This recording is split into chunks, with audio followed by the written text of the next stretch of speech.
Where your treasure is, there will your heart be also. God has given us unlimited treasures in His Word. Every time we open it, we can discover a new treasure or admire an old one. What will we find today? Here's Carla Early with Treasure Hunt in the Word.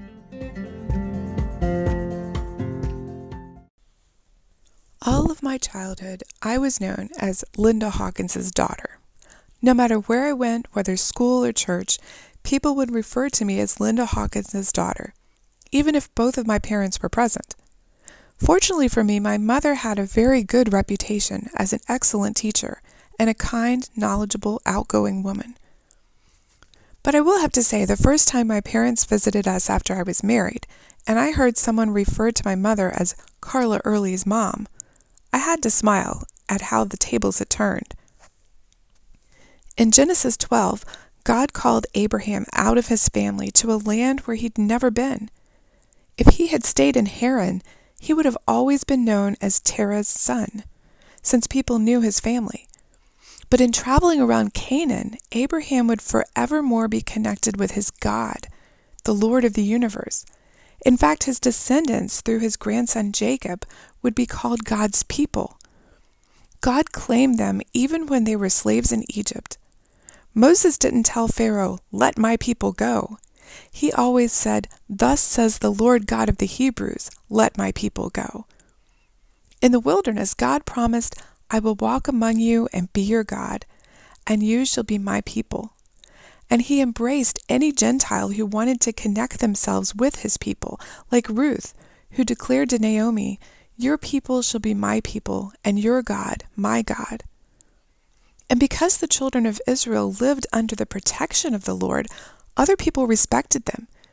In Joshua 2, when Rahab hid the spies in Jericho, she explained why she had chosen their side.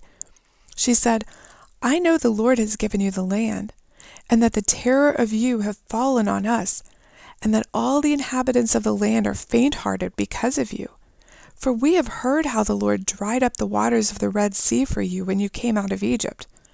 40 years before. And as soon as we heard these things, our hearts melted. For the Lord your God, He is God in heaven above and on earth beneath." Proverbs 22:1 says, "A good name is to be chosen rather than great riches, loving favor rather than silver and gold." We can't choose our family name or the reputation that comes with it, but we can, as Rahab and Ruth did, choose to become a member of God's family and live under His protection and reputation. As Christians, we have the reputation of the God of the universe. As His children, people know what to expect from us: love, mercy, grace, kindness, all those words that could apply to Jesus Himself. Jesus said, "By this all will know that you are my disciples, if you have love for one another."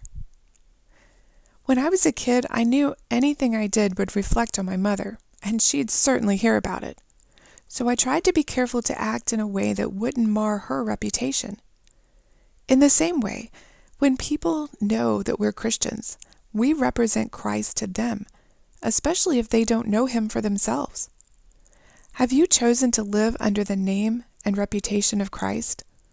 If so, how do your actions and attitudes reflect that good name that you've chosen?